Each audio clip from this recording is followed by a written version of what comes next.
Hi everyone, this is me Esha Noor और आज मैं लेके जाऊंगी आपको हैदर अलीयव म्यूज़ियम, क्योंकि आज है हमारा सेकंड डे और आज हमने डिसाइड किया कि हम जाते हैं यहाँ के हैदर अलीयव म्यूज़ियम में, जो बहुत ही फ्यूचरिस्टिक सा बना हुआ है। और बाहर ही हमने देखा जाइंट किस्म के यहाँ पे एक स्टैचूज़ बने हुए थे जो कि स्क्रैच से बने हुए हैं। और ये बाहर मौसम भी बहुत अच्छा हो रहा था, बारिश का मौसम हो रहा था और ये पार्क की तरह बना हुआ है बिल्कुल। म्यूज़ियम के बाहर ये पूरा बड़ा सा एरिया दिया हुआ है इन्होंने पार्क की तरह, जहाँ पे आप बैठ के एंजॉय कर सकते हैं, मौसम भी एंजॉय कर सकते हैं। और बहुत ही साफ़ सुथरा माहौल था और सारे लोग टूरिस्ट आए हुए थे और बड़ी सारी पिक्चर्स ले रहे थे। तो मैंने भी अपने ये जाइंट से जो ये बने हुए हैं स्टैचूज़ बने हुए हैं स्क्रैच से, इनके साथ मैंने भी पिक्चर्स ली, जो कि आप लोग देख सकते हैं।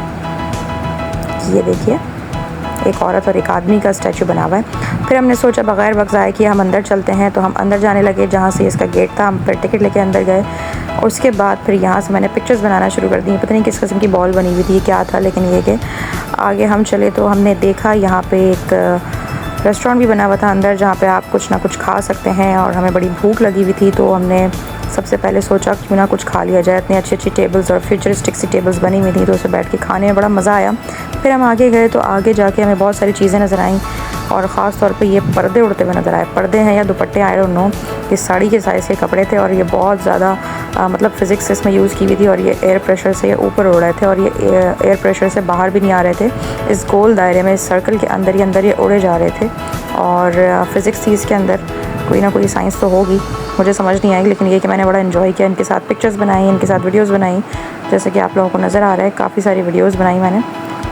और उसके बाद ये जाइंट से स्टैचू के पास गया और ये फ्यूचरिस्टिक सी एक मेटल की बनी हुई पिक्चर थी, जिसको आप दूर से देखें तो कुछ नज़र नहीं आएगा, लेकिन अगर आप इसके आसपास चलते जाएँ तो इसमें एक पिक्चर नज़र आती है। तो ये पिक्चर नज़र आई, मुझे बड़ा अच्छा लगा। ये वैसे यहाँ पर पाकिस्तान में भी मौजूद है।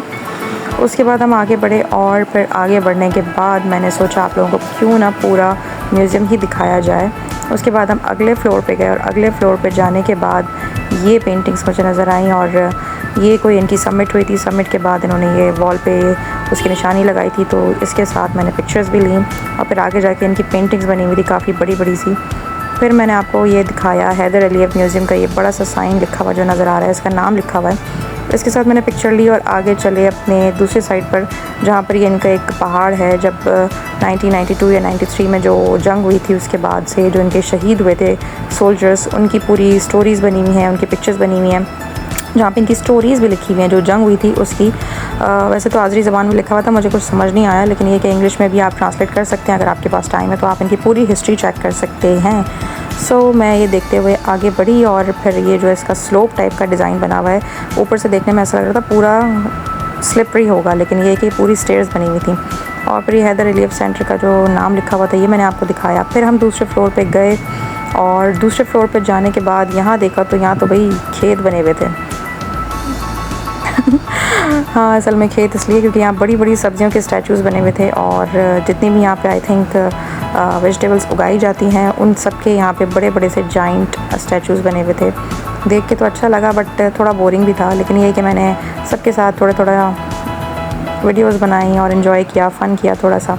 और फ़न करने के साथ साथ हम आगे बढ़े और आगे बढ़ने के साथ साथ मैंने आपको पूरा यहाँ का हॉल का पूरा ओवरव्यू दिया। ये देखें, पूरी मिर्चों का इन्होंने खेत बनाए हुए थे एक तरह से, और बड़े साइज़ की सारी कैप्सिकम, टमेटोज़ और पता नहीं कौन कौन से कद्दू, ग्रेप्स, पता नहीं कौन कौन सी सब्जियाँ बनाई हुई थी।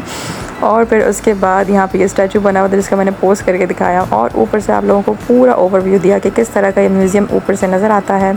और नीचे इन्होंने कार्स का भी एक सेक्शन रखा हुआ था, मुझे कार्स से कोई इंटरेस्ट नहीं था तो मैं उस साइड पे गई नहीं। बहरहाल फिर मैंने आपको ऊपर से पूरा ओवरव्यू दे दिया कि जहाँ से मैं आई थी ये पूरा वो नज़र आ रहा है सीन। और यहाँ से स्टेयर्स से हम फिर नीचे उतरे और फिर नीचे उतरने के बाद मैंने यहाँ स्टेयर्स पे भी पोजिंग की थोड़ी सी और आप लोगों को दिखाया कि नीचे जाके यहाँ से कैसा लुक आता है। वैसे बहुत ही स्लिपरी था ये सारा और नीचे उतरते वक्त मुझे डर भी लग रहा था, लेकिन साथ साथ वीडियोज़ भी बना रही थी और साथ में ये स्टैचू देखें। और फिर नीचे जाने के बाद ये सारी चीज़ें नज़र आईं जहाँ पे स्क्रैच से बना हुआ सारा सामान था और पेंटिंग्स भी नज़र आ रही थी बहुत जाइंट साइज़ की। और ये देखिए, ये डॉगी है या वॉल्फ है, पता नहीं क्या है, लेकिन ये भी स्क्रैच से बना हुआ है। जो मेटल ज़ाया हो जाते हैं उनसे इन्होंने सारी चीज़ें बनाई हुई थी, जिस पर आपको मैं पिक्चर्स दिखाती हूँ। इतनी सारी पिक्चर्स हैं, ये मुर्गा बना हुआ है, ये आदमी बना हुआ है, ये सोफ़ा बना हुआ है, ये चील बनी हुई है, ये ऑस्ट्रिच बना हुआ है, ये गोट बनी हुई है और बहुत सारी चीज़ें स्क्रैच से बनी हुई थी, जिसे देख के मुझे बड़ा अच्छा लगा। और जाइंट साइज़ की ये चीज़ें बनी हुई थी। उसके बाद मैंने आई लव बाकू के साथ ये अच्छी सी वीडियो बनाई आपके लिए। और आज का हैदर अलीव का मिनी व्लॉग मेरा ख़त्म हुआ। Tata bye bye.